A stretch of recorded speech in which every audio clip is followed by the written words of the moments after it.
नमस्कार दोस्तों, BCR news में आपका स्वागत है। मैं हूं आपका होस्ट एंड दोस्त अजय शास्त्री।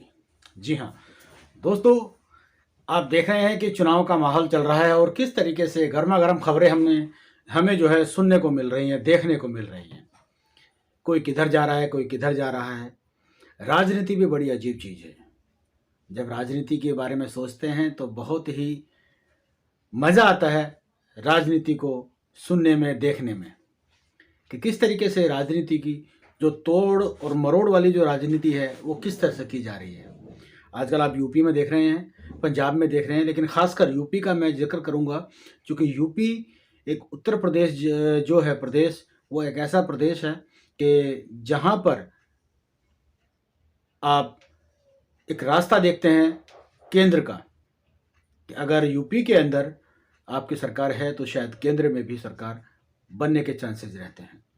तो आज हम बात करेंगे यूपी के इलेक्शन के बारे में, चुनाव के बारे में। जैसे कि आप सभी जानते हैं कि बहुत ही गर्मा गर्म माहौल है यूपी का।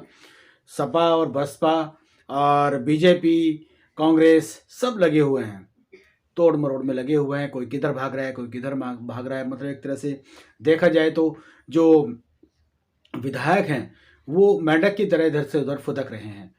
कहीं जहाँ जिसको दांव मिल रहा है वो वहाँ पर दांव अपना खेल रहा है। जैसे कि आप सभी जानते हैं कि सबसे बड़ा अगर चुनाव होगा सिर्फ दो पार्टियों के बीच में होगा, सपा यानी कि समाजवादी पार्टी, अखिलेश, और योगी जी बीजेपी। जी हाँ, ये दो पार्टी इतनी बड़ी पार्टी उभर के आई हैं कि इसमें जो हम देखें तो अखिलेश यादव टक्कर देने को तैयार बैठे हुए हैं, लेकिन टक्कर दे इतनी ज़्यादा टक्कर भी नहीं है कि वो सरकार बना सकें, क्योंकि जिस तरीके से उनकी सोच है वो सोच जो है एक समाजवादी सोच नहीं है। वो सिर्फ और सिर्फ अपने फ़ायदे के लिए सोच रहे हैं कि हमें कहाँ फ़ायदा होगा, किससे फ़ायदा होगा, उनको अपने साथ लगा रहे हैं। जैसे कि बीजेपी से टूटकर कुछ लोग गए हैं, लेकिन उन्हीं के परिवार की एक बहू जो है वो टूट करके आपने देखा है कि बीजेपी में गई है और बीजेपी का दामन उन्हें संभाला है। तो ये बहुत बड़ी सोचने वाली बात है, जो एक सबसे बड़ा झटका समाजवादी पार्टी को लगा है यूपी के अंदर, उत्तर प्रदेश के अंदर।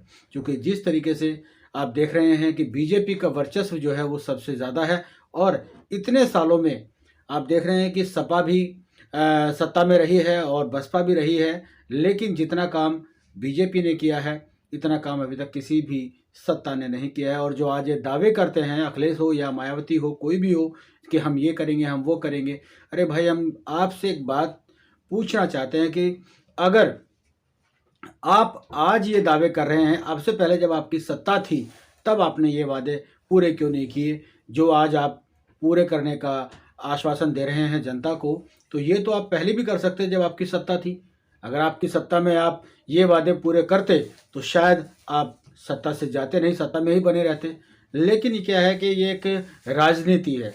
आज आपको लुभावने और जो सुहावने कहते हैं, लुभावने और सुहावने जो ख्वाब दिखा रहे हैं ये वो लोग हैं जो सत्ता के भोगी हैं, जो सत्ता चाहते हैं। बाद में चाहे कुछ भी हो जाए उससे कोई फ़र्क नहीं पड़ता। आपने देखा होगा कि किस तरीके से मुसलमानों का वर्चस्व और यादवों का वर्चस्व जो है इस पर जब सपा सरकार होती है तो वो कितना मुंह उठाते हैं।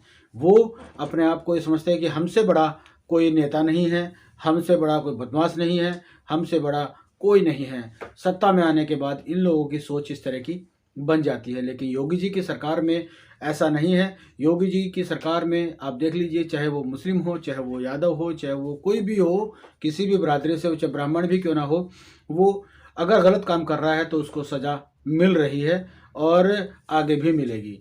और सबसे बड़ी बात यह है कि आज हम लोगों ने जब बात की यूपी के कुछ लोगों से, तो उनसे हमें सबसे बड़ा पॉजिटिव एक रिस्पॉन्स मिला है योगी जी के फेवर में। उन्होंने साफ कहा कि सर, जब से योगी जी की सरकार आई है तब से हम लोग जो हैं चैन की सांस ले रहे हैं। क्योंकि अब से पहले, योगी जी की सरकार से पहले, हम लोग डरते थे बिजनेस करते हुए, लेकिन आज हम खुले दरवाजे करके सोते हैं तो कोई हमें डर नहीं होता। क्योंकि चोरी चकारी भी काफ़ी कम हो गई है और बिजनेस जो है हम लोगों का सही चल रहा है। क्योंकि जिस तरीके से फिरौती मांगते थे, लोग आते थे, डराते थे, धमकाते थे, बिजनेसमैनों को मारते थे, वो सब जो एक क्राइम था वो बहुत कम हुआ है योगी जी के आने से। और पुलिस का वर्चस्व बढ़ा है, पुलिस का एक सम्मान से हम आज देखते हैं, वरना योगी जी के आने से पहले जो यूपी पुलिस थी, उस यूपी पुलिस को हम लोग बहुत ही गलत तरीके से यूज़ करते थे, उसको डराते थे, धमकाते थे, मारते थे, पीटते थे। लेकिन आज आप यूपी पुलिस को ये नहीं कह सकते, मार नहीं सकते, पीट नहीं सकते, क्योंकि योगी जी की सरकार है और योगी जी ने फुल कानून को इम्प्लीमेंट करते हुए यूपी के अंदर अपने आप को इस्टेब्लिश किया है और एक पुलिस को नया मुकाम दिया है। क्योंकि जिस तरीके से हम देख रहे थे कि क्राइम रेट बहुत ज़्यादा बढ़ गया था उत्तर प्रदेश के अंदर, लेकिन जब से योगी जी की सरकार आई तब से काफ़ी कम हुआ है।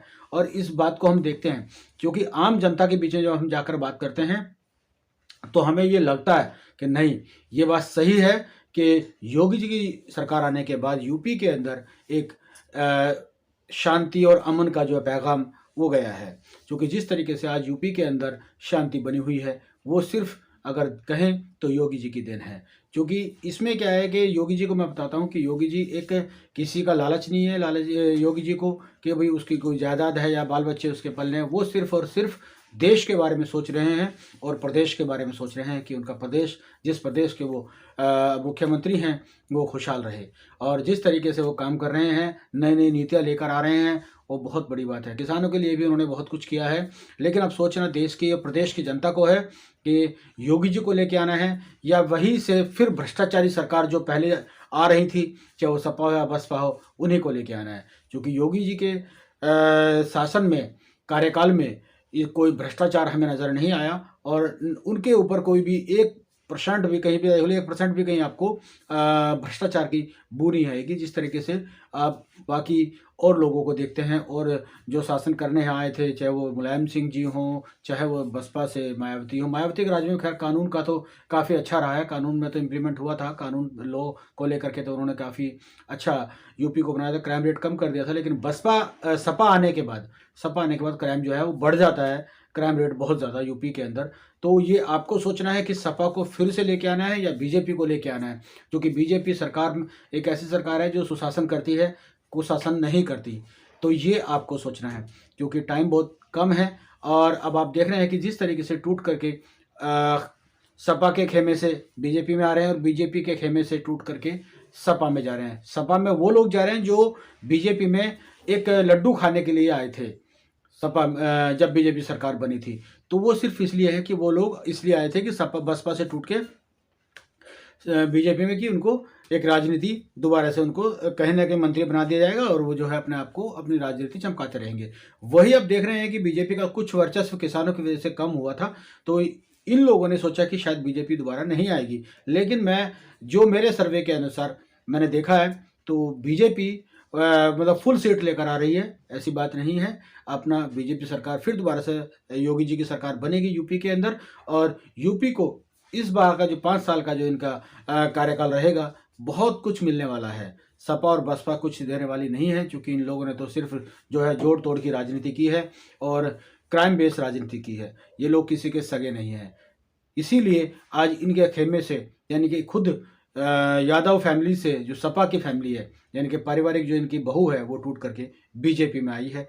वो बहुत कुछ सोच समझ के ही बीजेपी में आई होगी। आप भी जानते हैं और हम भी जानते हैं कि अंदर खाने क्या चल रहा है। तो दोस्तों, आज मैं ये सिर्फ आपको बताने आया था कि आप किसी के कहने से वोट नहीं डालना, सिर्फ और सिर्फ अपनी सोच से, अपनी समझ से और अपने आप को विचार करके कि मैं किसको वोट दूँ और कौन सी सरकार हमारे लिए बेहतर रही है, बसपा, सपा या भाजपा। इन तीनों सरकारों में से आप सोच करके वोट देना। तब आपको खुद एक बार आप बैठेंगे और अंतर्ध्यान करेंगे कि हाँ, एक विचार करेंगे सरकार के बारे में कि किस सरकार के बारे में आप आगे विचार करने जा रहे हैं। अपने विचार जो है इन तीनों सरकार के बारे में सोचेंगे तो आपको खुद अंतरात्मा कह देगी कि हाँ, बीजेपी से अच्छी सरकार अभी नहीं आई है यूपी के अंदर। तो एक बार सोचिए और उसके बाद ही आप वोट कीजिए। जी हाँ, इन्हीं शब्दों के साथ मैं आज अपनी वाणी को विराम देता हूँ और जल्दी ही नए किसी मुद्दे के साथ फिर हाजिर होऊंगा। तब तक के लिए आपसे विदा लेता हूँ। नमस्कार। भारत माता की जय। वंदे मातरम दोस्तों। जय। नमस्कार दोस्तों, बीसीआर न्यूज़ में आपका स्वागत है। मैं हूँ आपका होस्ट एंड दोस्त अजय शास्त्री। उम्मीद है आपको यह हमारा वीडियो अच्छा लगा होगा, तो आप इसको शेयर कीजिए और लाइक कीजिए और साथ साथ हमारे चैनल को सब्सक्राइब भी कीजिए। जी हाँ, ऐसे ही नए वीडियो के साथ फिर आपके साथ हाजिर होंगे। तब तक के लिए आपसे अलविदा लेते हैं। भारत माता की जय। वंदे मातरम। जय हिंद दोस्तों।